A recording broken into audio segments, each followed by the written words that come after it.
Powered by the Montana Television Network.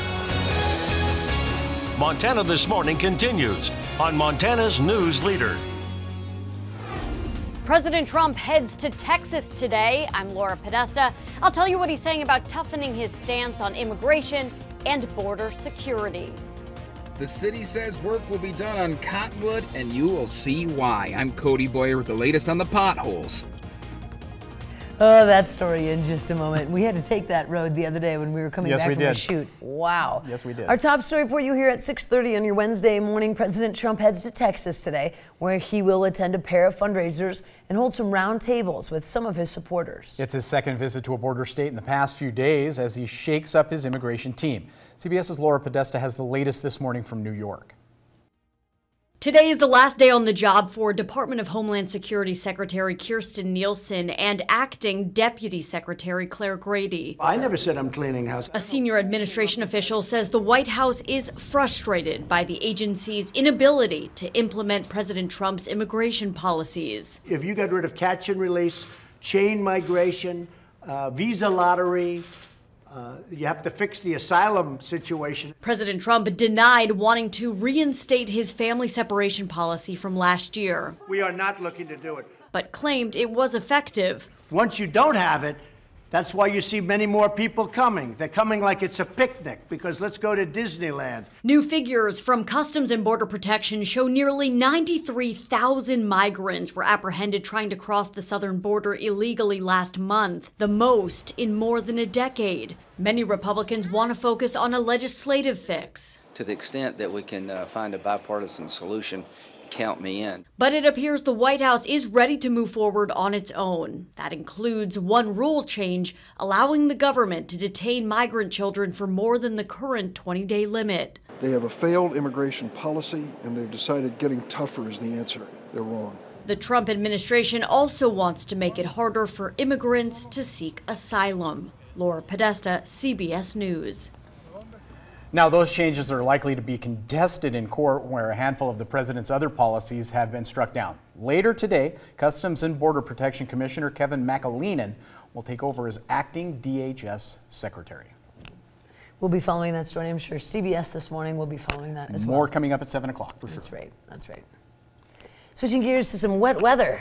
Definitely have had some rain over the course of the last few days. I wanted to turn your attention to some of the totals that we've had for the last couple of days. Livingston nearly 7/10 of an inch, MSU 57/100 of an inch, Belgrade picking up about 4/10 of an inch, Dillon sitting at 1/4 inch and 2/10 of an inch. Not bad, and we're going to add to those totals off and on for the next couple of days. Our temperatures into the mid-30s this morning. Scattered showers continue across the area. There could be a few snowflakes mixing in. I don't expect it to cause any travel troubles, at least for the morning. Some of the passes may be a little slushy at times over the course of the next day or so. We'll talk more about your complete forecast in just a few minutes. Now 6:33, our top local story for you. The investigation into the mysterious Sobeloff fire in downtown Bozeman from Valentine's Day began yesterday. Yeah, crews from a number of different agencies will be spending the week investigating what is left of the building and sending evidence that it collected to Missoula and possibly to Seattle.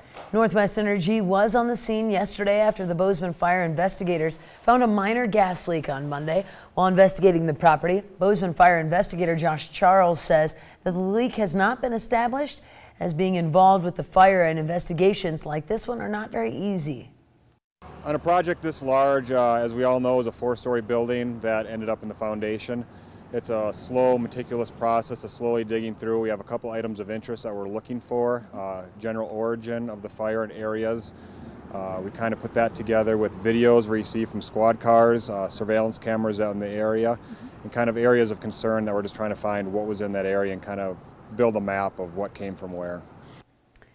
Charles added that the builder and the contractor are eager to move forward and rebuild once this investigation is finally complete. Another Gallatin Valley news. If you've driven down Cottonwood Road west of downtown Bozeman, you may have had a bit of a bumpy ride. The city has received a lot of calls about the road, and the reason, the potholes. Some dangerously large, but help is on the way. MTN's Cody Boyer spoke with the city engineer and took a close look at the potholes himself. Cottonwood, we realize, is a pretty big beat-up road. It's that bump that you are almost never expecting.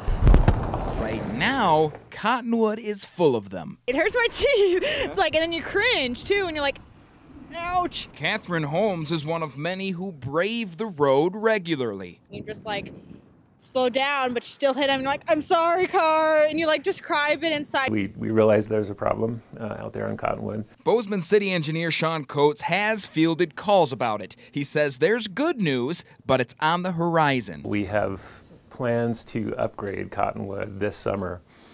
And so we're trying to balance right now, you know, how much effort do we put into maintenance, how much money do we pour into the road before we do the upgrade. Well, plans to fix Cottonwood are actually in the works. People living in the area say they still definitely feel the bumps. I want to see for myself. I found them pretty quickly, too. Well, you can definitely feel the bumps. Originally was a county road. But as we've annexed out there, we've, of course, seen more traffic. Coates says the nearly $5 million plan will transform Cottonwood, updating it to accommodate the increasing traffic. We're also going to widen the street, so it's going to be the same section that you have south of Babcock. Even just getting out of my car, like this driver here, they're driving by slowly to go around the potholes. Some are asking me if anything is being done about these potholes. They make them nervous. I just got a vehicle done from a mechanic, so I know all about that. Coates says the project should start in about a month and a half following the bidding process. At least, Coates adds, the bump's days are numbered. In Bozeman, Cody Boyer, MTN News. By the way, the city engineer says construction will continue through the summer and into the fall once it does begin. He also adds that you can keep track of the construction in the city, online with the Streets of Bozeman. And of course, you can find that on our website too. Cody Boyer. Absolutely true. We'll be taking some meeting time with management about treating the news car the way he did. Yeah. 6:37 now. Also in other headlines, Butte law enforcement appears to be making progress in curbing drunk drivers in the mining city a quarter of the way through the year, and police have made fewer DUI arrests than in the past 2 prior years. Now, police made 36 arrests for DUI since January 1st, which is 10 fewer than in 2017, 42 DUI arrests in the last year during that same time period. Law enforcement credit the harsh winter for the drop. The weather at the end of March wasn't very good. It was a lot of snow, a lot less traffic on the roads, a lot less people going out, so that might be part of the trend that we're down 11. By the way, March, which is usually a heavy month for DUI arrests because of St. Patrick's Day, only saw 15 total arrests. And the Montana Department of Justice is again warning Montanans to be wary of websites that charge money for free information.